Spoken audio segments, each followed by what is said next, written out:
মন্দিরে গিয়ে জন্য বাচ্চাদেরকে মসজিদ দেখাবেন, যা প্রস্রাব করে করুক, আপনি সাফ করবেন। আল্লাহর হাবিব হলেন রহমত, মা বাবার জন্য নবী হইলেন রহমত। আল্লাহ যদি না বলতো যে মা বাবার খেদমত করিও, তা না হলে আমি করতাম না। এত ঠেকা পড়ে নাই যে মা বাবার সাথে ভালো আচরণ করুক। রাসূল বলেছেন, যারা মা বাবার সাথে ভালো ব্যবহার করে, ওই মা বাবার পায়ের নিচে রব্বুল আলামিন জান্নাতটারে বিছায়া দেয়। জান্নাত খুঁজতে চান, মায়ের পায়ের নিচে খুঁজেন। আল্লাহর হাবিব মা বাবার জন্য কেমন রহমত। ওয়াইসুল করনি নামক একজন আল্লাহর নবীর আশিক ছিলেন, বাড়ি হলো ইয়ামেনে।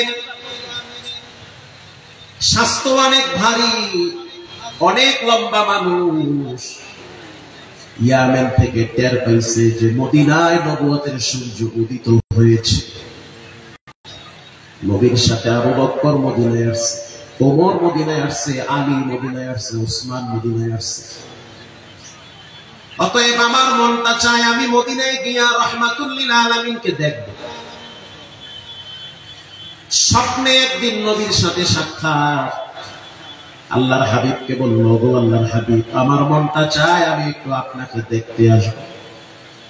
আর কেউ যদি আপনাকে ঈমানের হালতে দেখে, তার জন্য জাহান্নামের আগুন হারাম হয়ে যায়। আমার মন চায় আপনাকে একটু দেখব। আল্লাহর হাবিব বলল, ওয়াইসুল করনি, তাহলে তুমি মদিনায় আসো। বলে, আমি কেমনে আসবো? আমার ঘরে তো আমার মা বিছানায় পড়ে আছে। মায়ের যদি আমি খাবার দেই তো খায়, না দিলে খাইতে পারে না।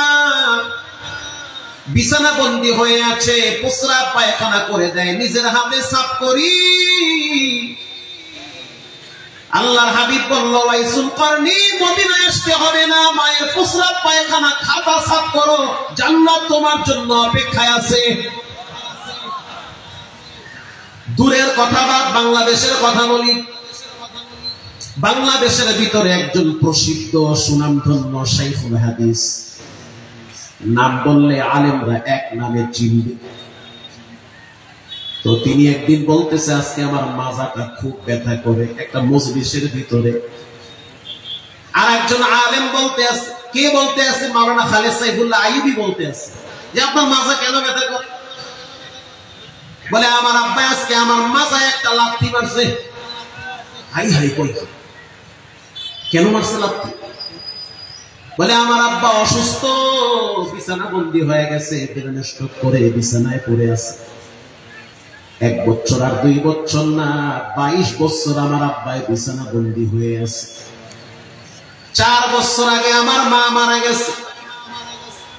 আমার স্ত্রী কয়দিন বা আমার আব্বার প্রস্রাব পায়খানা সাফ করবে, দায়িত্ব তো আমার, দায়িত্ব তো আমার স্ত্রীর না। কথা বল না, আমি ছেলে, আমার দায়িত্ব।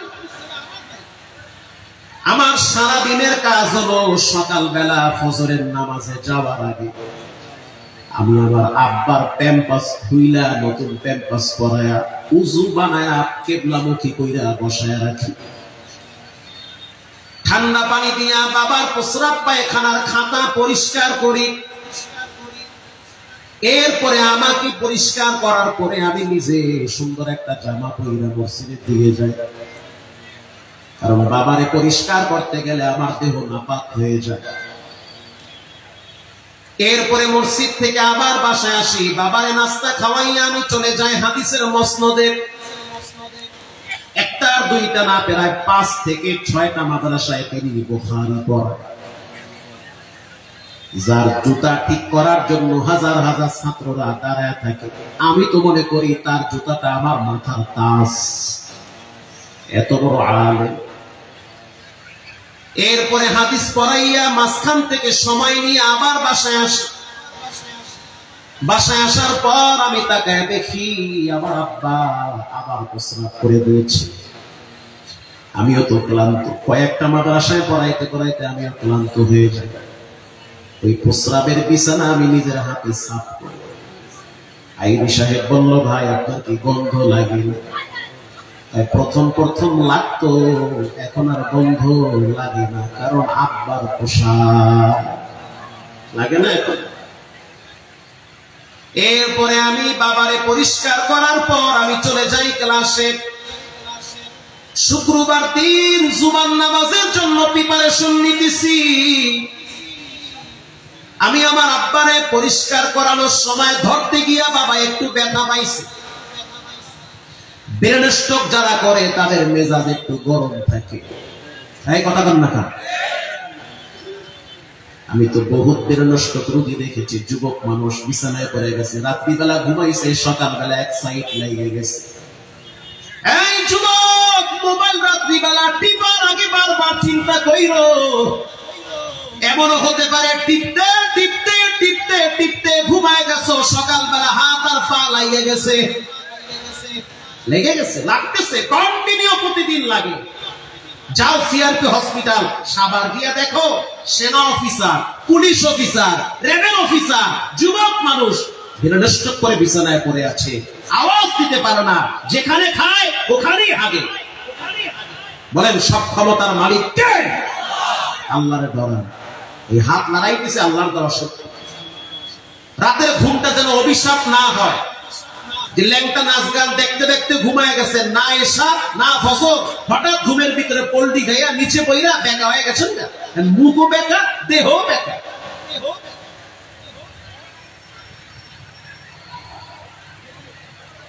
আব্বারে যখন আনজা কইরা ধরছি, বাবায় ব্যথা পাইছে, তখন ব্যথা পাওয়ার ঠেলায় বাবার মেজাজ গরম হয়ে গেছে।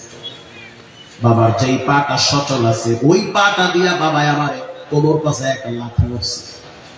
বাবাই বুড়া মানুষ,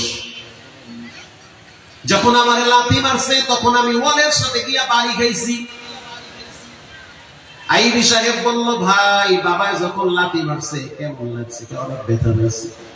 কি করেছেন? রাগ কি ওঠে নাই? না রাগ ওঠে নাই, আব্বাই লাথি মারছে, বুড়া মানুষ। আমি তো হাদিস পড়াই বুঝি, বয়স হয়ে গেলে মানুষের মেজাজ নষ্ট হয়ে যায়। আমি তো হাদিস পড়াই বুঝি, বয়স হয়ে গেলে ওদের মেজাজ ঠিক থাকে না, বাচ্চাদের মতো হয়ে যায়।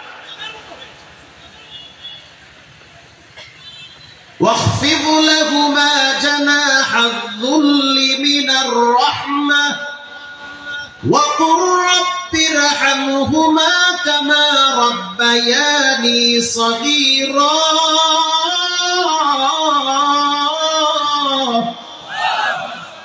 আল্লাহ পাক বলেন, উহ শব্দ করবে না, লাঠি যে খাইলা উহ বলবে না, চুপ স্টপ হয়ে যাও। তোমার আব্বা সাউন্ড করতে পারবে না। ওয়ালা তানহারহুমা, মাথায় ঝাঁকি দিয়া চোখ রাঙ্গায়া আব্বার সামনে বেয়াদবি চলে না। তোমার আব্বা শাইখুল হাদিস সাহেব বাবার পায়ের লাথি যে খাইছেন কেমন লাগছে, অনুভূতি কি, পরে কি করেছে? যখন আমি লাঠিটা খাইলাম কষ্ট পাইছি, তখন হঠাৎ কোরআনের আয়াত মনে পড়ে গেল। আল্লাহ না বলছে, তারা পুরোপুরি হয়ে গেলে তাদের পায়ের নিচে রহমতের ডানা বিছায়া দাও। আমি তখন আমার আব্বার ওই ভালো পাটার পায়ের পাতায় গিয়ে একটু চুমা খাইছি। যখন আমি চুমাটা খাইলাম তখন আমার আব্বা ডান হাতটা দিয়ে আমার জোরে ধইরা বলতে আছে, আল্লাহ লাথি মারলাম, রাগ করে নাই, আবার আমার জোরে ধইরা চুমা দিছে রে মালিক। আমার এই সন্তানটাকে যুগ শ্রেষ্ঠ আলেমদের কাতারে নামটা লেখায়া দাও। আব্বার দোয়াটা এমন ভাবে কবুল হয়ে গেছে যে আল্লাহ তাআলা আমাকে ইজ্জতের সম্মানের চাদরের উপরে চালাইতেছে। আমি আমার আব্বার জুতা ঠিক করতে পারি না, কারণ বাবায় অসুস্থ, বিছানায় পড়ে আছে। আব্বার পায়খানা প্রস্রাবের খাতা সাফ করে শুধুমাত্র আল্লাহর নবীর রহমত, এ কারণে নবী বাবার জন্য রহমত, মায়ের জন্য রহমত। বাংলাদেশের ভিতরে এমন অফিসার আমার চোখে দেখা, যার সাথে দেখা করতে গেলে 3টা গেট উপেক্ষা করে দেখা করা লাগে। 3 জায়গায় সিকিউরিটি গার্ড আপনাকে চেক করে ভিতরে ঢুকাবে। কিন্তু সেই অফিসার সন্ধ্যার টাইমে বাসায় গিয়া প্রথম তার মায়ের খাতা পরিষ্কার করে। স্ত্রী 2-1 দিন করার পরে নাকে রুমাল লাগায় দেয়, কারণ তো স্ত্রী ওই মহিলার পেটে ছিল না। যে ছিল সে বুঝে যে আমি কাকে পরিষ্কার করতেছি। প্রিয় ভাইরা আমার, এজন্য আল্লাহর নবী সবার জন্য রহমত। ওয়া মা আরসালনাকা ইল্লা রাহমাতাল লিল আলামিন।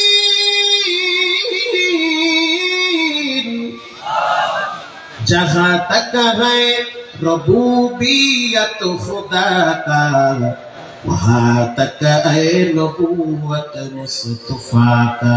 रबूबियत खुदा की है जहाँ तो नबूवत मुस्तफा।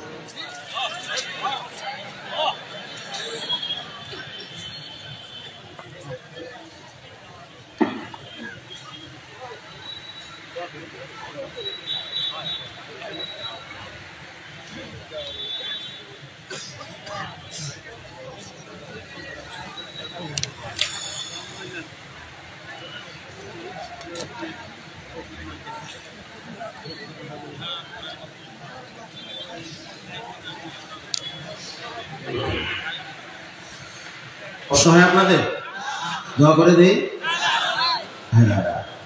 তো নবী হলেন রহমত, সবার জন্য রহমত। সেই নবীর আদর্শ আমরা চাই কি চাই না? ব্যক্তি জীবনে, পারিবারিক জীবনে, সামাজিক জীবনে, আন্তর্জাতিক জীবনে, সব জায়গায় এ টু জেড আমরা চাই নবীর আদর্শ বাস্তবায়ন হোক, ইনশাআল্লাহ বলে। প্রিয় ভাইরা আমার, উহুদের ময়দানে যুদ্ধ শুরু হয়ে গেছে। একজন নারী, দুইজন সন্তান এবং একজন স্বামী, স্বামী আর দুই সন্তানকে নিয়ে একজন নারী উহুদের প্রান্তে উপস্থিত হয়েছে। ছোট্ট একটা তাবু গাড়ছে। স্বামীর নাম আসেম, সন্তানের নাম আম্মারা, আর এক সন্তানের নাম হলো আব্দুল্লাহ। আম্মারা রাদিয়াল্লাহু তাআলা আনহুর মা দুই সন্তান আর স্বামী নিয়ে উহুদের প্রান্তে গেছে। উহুদের প্রান্তে যাওয়ার পর সন্তানদেরকে সাজায়া দিছে।